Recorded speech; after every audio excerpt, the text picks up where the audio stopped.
पूर्व मुख्यमंत्री दिग्विजय सिंह इन दिनों कांग्रेस को मजबूत और एकजुट करने के मिशन पर है। शुजालपुर पहुंचे दिग्विजय सिंह ने मीडिया से चर्चा के दौरान संघ और केंद्र और राज्य सरकार को घेरा।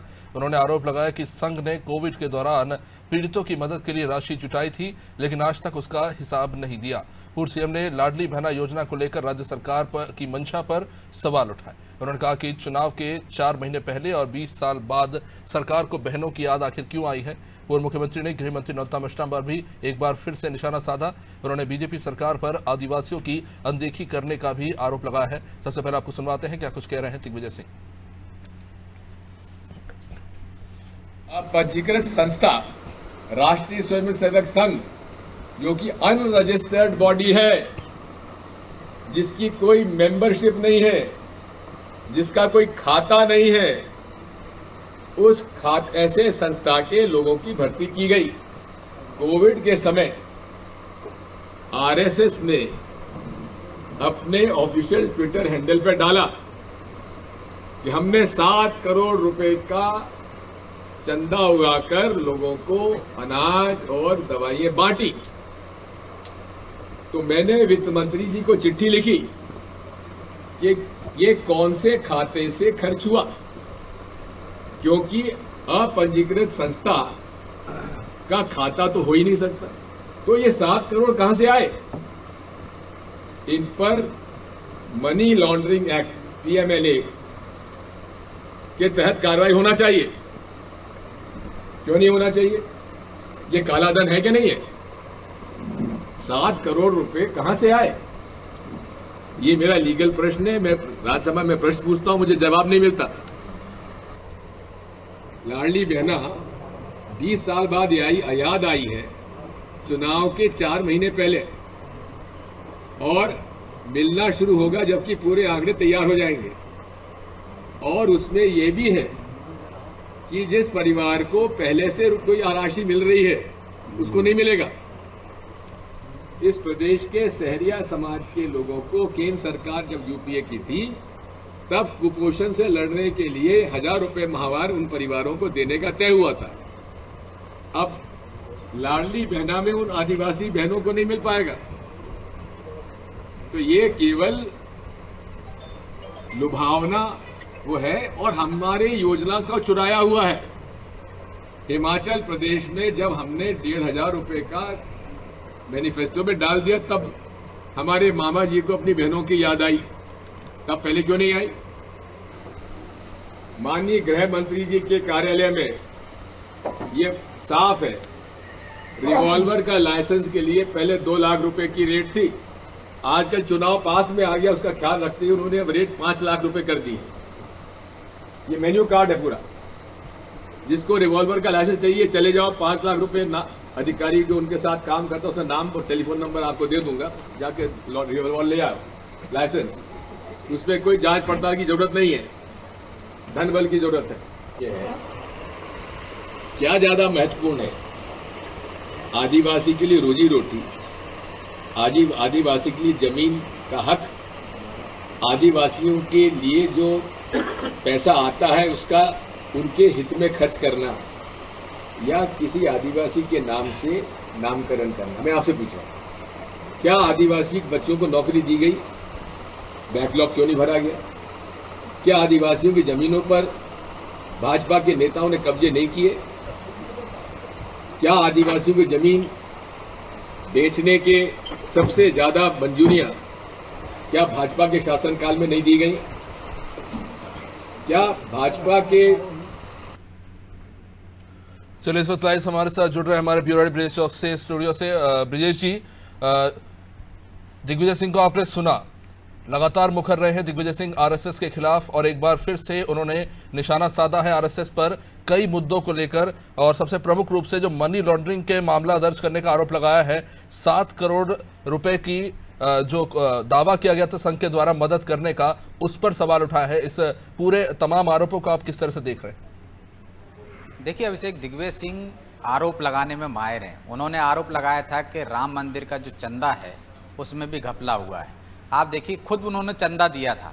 तो आप देखिए, आरोप अब सियासी और सियासत में लगना जारी रहेंगे, क्योंकि चुनावी साल है। ऐसे और भी सारे बहुत सारे आरोप अब सामने आएंगे, एक दूसरे पर लगाए जाएंगे। वो तो लाडली बहना पर भी आरोप लगा रहे हैं कि हमारी सरकार ने हरियाणा में जब मैनिफेस्टो में ये लेकर आए थे तब शिवराज जी को बहनों की याद आई। वो ये भी कह रहे हैं कि शहरी समाज को पहले से भी हमारी सरकार देती रही है 1000 रुपये, उनको इसका लाभ नहीं मिलेगा। तो जब आप देखिए कि जब ये योजना आई है तो कांग्रेस ने बाकायदा कहा है कि हम भी 1500 रुपये देंगे, तो आप उस योजना को फॉलो कर रहे हो और उसी योजना पर आप सवाल भी उठा रहे हो। तो दो तरह से बात की जा रही है कांग्रेस की तरफ से। या तो आप ये कहते कि साहब हमारी योजना है वो 1000 हम पहले शहरिया समाज को देते थे कुपोषण से लड़ने के लिए, तो आप देखिए कि आप की जो योजना है उसको आगे, पोषण की योजना तो है नहीं, लाडली बहनों के लिए ये योजना है, लेकिन चुनाव में हर योजना का फायदा चाहिए, इसलिए वो कह रहे हैं हरियाणा ने लागू की थी इसलिए बहनों की याद आ गई शिवराज जी को, उन्होंने लागू कर दिया।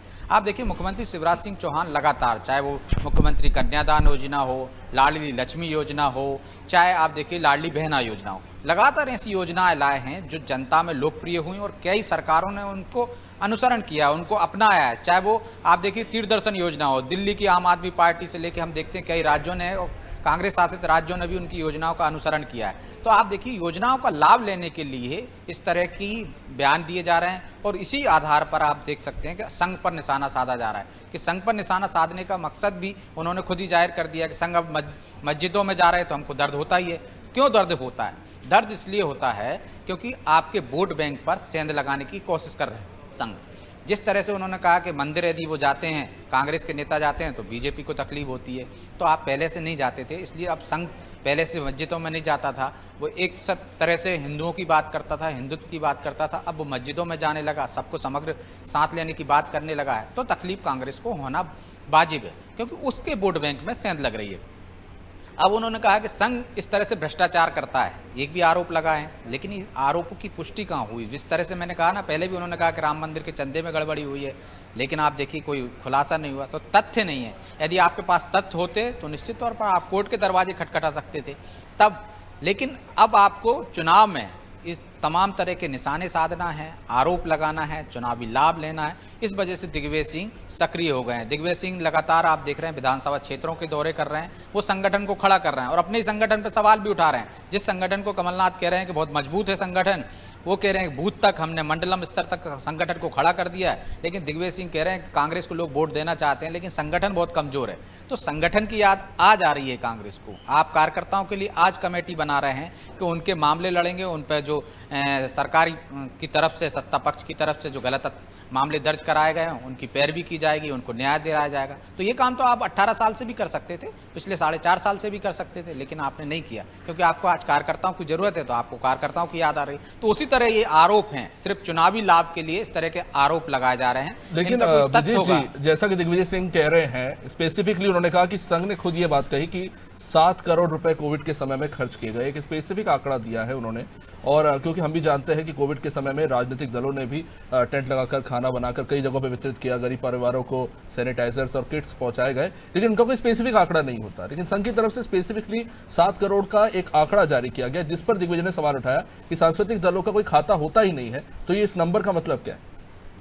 देखिए, सवाल उठा रहे हैं ना, उनकी नीयत पर सवाल उठा रहे हैं कि उन्होंने ऐसा कोई कोरोना काल में काम नहीं किया। संघ तो देखिए आप समाज सेवा का काम करता रहता है, संगठन उसी तरह के, चाहे वो समरसता का भोज कराए, चाहे ऐसे आयोजन करे, झुग्गी बस्तियों में जाए, चाहे वो गाँव में काम करता है, तो खर्च करता है। संघ ने अपना आंकड़ा दिया है ना। एक तरफ आप कहते हो संघ का कोई तो रजिस्ट्रेशन नहीं है, वो संघ कोई संस्था ही नहीं है जिसका रजिस्ट्रेशन नहीं होता, रजिस्ट्रेशन पर सवाल उठाते। उनने एक आंकड़ा जारी किया है कि हमने इतना कोविड में खर्च किया है लोगों पर, तो इसको मान लिया जाना चाहिए। और उसमें भ्रष्टाचार की बात कहाँ से आ जाती, जांच की बात कहाँ से आ जाती? संघ ने कहा हमने 8 करोड़ रुपए खर्च कर दिए, 5 करोड़ रुपए खर्च कर दिए, तो कर दिए होंगे क्योंकि उन्होंने उसका कोई लेखा जोखा नहीं है। यदि उनका कोई अकाउंट नहीं है तो निश्चित तौर पर संघ अपने लोगों से राशि लेता है और खर्च करता है। तो इसमें मुझे नहीं लगता कि कोई जांच की जरूरत है।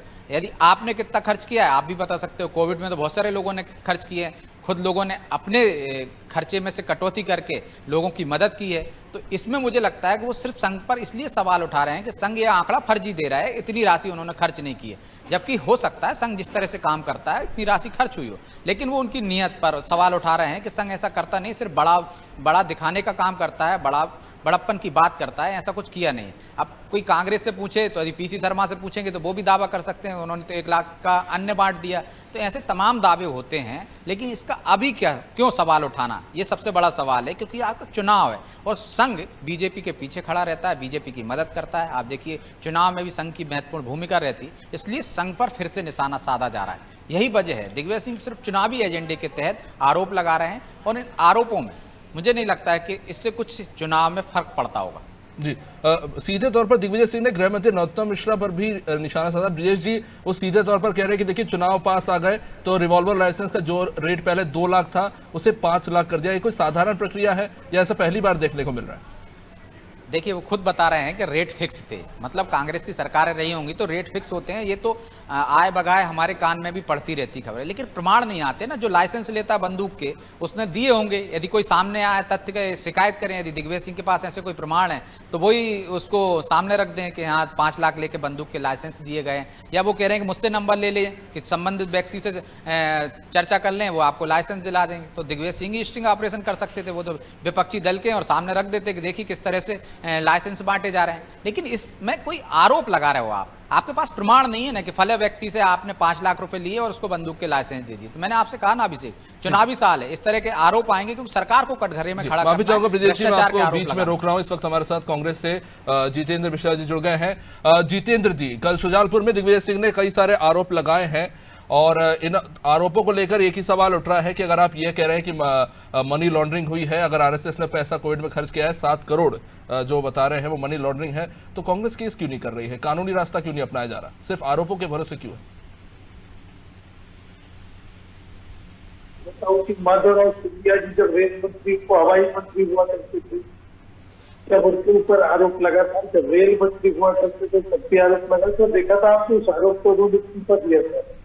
आज आपके चैनल के वरिष्ठ सदस्य जो है वो भारतीय जनता पार्टी के और लगे हुए आरोपों को उन्हें क्लीन चिट देने का प्रयास कर रहे हैं। मेरा ये कहना है कि आज आप ये क्यों कह रहे हैं कि हमने 7 करोड़ किया, 25 करोड़ किया? आपका अपना संगठन है, आपका अपना देश है, आपने जो किया वो किया, इसको बताने की क्या जरूरत है कि मैंने 7 करोड़ रुपए खर्च किया है? अरे किया है तो आपने अपनी जेब से किया है, और अगर आप सार्वजनिक कर रहे हैं तो आपको बताना चाहिए वो पैसा कहाँ से आया और कहाँ से आया, तो किस अकाउंट में आया।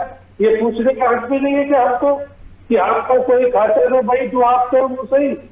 अगर दिग्विजय सिंह ने नरोत्तम मिश्रा पर 5 लाख रुपए के पैसे लेकर के लाइसेंस देने का आरोप लगाया है तो उस पर सफाई आना चाहिए। आरोपों को सिरे से नकार कैसे दिया जाता है, मेरी समझ में ये नहीं आ रहा। आपने भी काम किया होगा, हमने भी काम किया होगा, लेकिन कम से कम जब आप बताते हैं कि हमने 7 करोड़ रुपए खर्च किया, अरे जब आपके पास अकाउंट ही नहीं है तो पैसा कहाँ से लिया और कैसे लिया और उसमें से कितना खर्च किया, ये भी तो सवाल उठता है। उस पर जवाब देने को तैयार नहीं भारतीय जनता पार्टी। अगर मान लीजिए 5 लाख रुपए का आरोप मंत्री पर लग रहा है तो मंत्री को स्पष्ट करना कि 1 रुपए देकर के हम लाइसेंस नहीं बनाते, लेकिन सारे आरोपों में दम होगी जब तो चुप रहे, भारतीय जनता पार्टी चुप है। निश्चित तौर पर कहीं ना कहीं लालजी बहना की याद आपको भीतर में नहीं आई, आज आपको याद आ रही है। अभी आपके चैनल के ब्रिजेश जी कह रहे थे कि हरियाणा में शुरू की इसलिए याद आ गई। अरे मनरेगा हमने शुरू की थी, मनरेगा को आपने बताया था कि ये तो स्मारक है और बाद में आपने उस योजना को लागू रखा कि नहीं रखा। अच्छी योजनाओं को चलाने लेकिन जितेंद्र जी ऐसा पहली बार तो नहीं है कि दिग्विजय सिंह आता है जब आपको याद आती है 20 सालों लालजी बहना की याद नहीं है आपको। वही तो आरोप लग रहा है जितेंद्र जी कि चुनाव आते ही दिग्विजय सिंह को भी आरएसएस याद आ जाते हैं। निश्चित तौर पर आएंगे, जब तक चुनाव आएगा तब तक आप उस पर बात करेंगे, क्योंकि आरएसएस जो है वो अपने आप को गैर राजनीतिक करता है, कहता है और राजनीति करता है, तो उस पर आरोप लगना बनता है कि नहीं बनता। अगर समाज सेवा की बात की जाती है तो फिर राजनीति में दखलंदाजी की जाती है। इसका मतलब आप भारतीय जनता पार्टी के लिए काम करते हैं और अपना हिसाब भी नहीं देते और कहते हैं कि साहब हम तो समाज सेवा है, समाज कहीं ना कहीं समाज सेवा का भी कोई रजिस्ट्रेशन होता है कि नहीं होता है। जी चलिए, लगता है चेतन सिंह जी भी जेजेपी से हमारे साथ जुड़ चुके हैं। चेतन जी आप तक आवाज पहुंच रही है? जी चेतन जी, सीधे तौर पर कांग्रेस आरोप लगा रही है कि वैसे तो आरएसएस एक सांस्कृतिक दल है लेकिन चुनाव आते ही राजनीति करने लगता है। आपने कोरोना में जरूर मदद की, लेकिन इस तरह के आंकड़े बताने की क्या जरूरत थी? और अगर आंकड़े बता रहे हैं तो फिर सबूत दीजिए कि वो पैसा कहां से आया। दिग्विजय सिंह जी या कांग्रेस को संघ क्यों सबूत दे? ये कोई नोडल एजेंसी है क्या? आपने देश में इतने सारे भ्रष्टाचार किए हैं, क्या आपसे कभी संघ ने सबूत मांगा है? संघ ने कभी आपसे हिसाब किताब मांगा है कि आपके यहाँ कौन क्वात्रोची, कौन बोफोर्स घोटाला कर रहा, कौन 2G 3G में कर रहा? कभी भी संघ ने इस तरह की बातें नहीं की हैं। ये दर्द कुछ और है, निकल कहीं और रहा है। दरअसल विचारधारा का दर्द है और इनको मालूम है कि जिस विचारधारा पर संघ काम करता है उस विचारधारा का नाम राष्ट्रवाद है और राष्ट्रवाद की उस विचारधारा के कारण राष्ट्रवादी पार्टियों को उसका लाभ मिलता है। मूल बात ये है कि दिग्विजय सिंह जी को जो दर्द है, जो कांग्रेस को दर्द है, वो कोविड को लेकर के जितना संघर्ष और जिस साहस का परिचय संघ के स्वयं सेवकों ने दिया है, हमको इनसे किसी सर्टिफिकेट की जरूरत नहीं है। मैं तो फिर से कह रहा हूं, चेतन जी, बात सर्टिफिकेट की नहीं है। विपक्षी नेताओं पर भी तो ईडी के छापे पड़ रहे हैं, उनसे भी सवाल किए जा रहे हैं। तो तब आप, बीजेपी तो यही कहती है तब कि अगर गलत नहीं है तो फिर जांच हो रही है, उससे डर क्या है? तो फिर जांच कराने में तकलीफ क्या? क्योंकि आंकड़े तो आपने ही जारी किए ना। तो हम कहाँ कह रहे हैं हमको डर है? अगर इनको लगता है कि ईडी सीबीआई हमारे इशारे पर चलती है तो न्यायालय के दरवाजे सबके न्याय के लिए खुले ना, क्यों नहीं जाते? राजनीति केवल चैनल पर बैठ करके, राजनीति केवल बयान जारी करके नहीं होती है। राजनीति करना है तो सड़क पे संघर्ष करके करिए ना राजनीति। किसने आपको रोका है?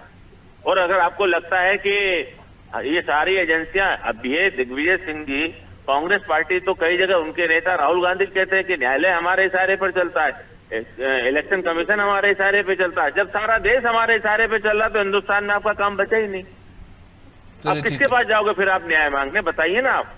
अगर सुप्रीम कोर्ट पर भी अगर आप इस तरह की टीका टिप्पणी करोगे तो आप आखिर कहां पर स्टैंड करोगे? जिस न्याय व्यवस्था पर, जिस संविधान पर अगर आपको भरोसा नहीं है तो माफ करना, इन लोगों को इस देश के संविधान पर भरोसा नहीं है, न्याय पर भरोसा नहीं है, तो उसको इस देश में रहने का तो कोई अधिकार नहीं। चलिए ठीक है, आप सभी का इस चर्चा में जुड़ने के लिए बहुत बहुत शुक्रिया। तो दिग्विजय सिंह ने कई गंभीर आरोप जरूर लगाए हैं और भाजपा ने बखूबी इस पर, इसके कई सवालों के जवाब स्पष्ट रूप से दिए, लेकिन जाहिर तौर पर इस पर राजनीति देखने को मिल रही है और एक बार फिर से मध्य प्रदेश की राजनीति में आरएसएस केंद्र पर आ गया है।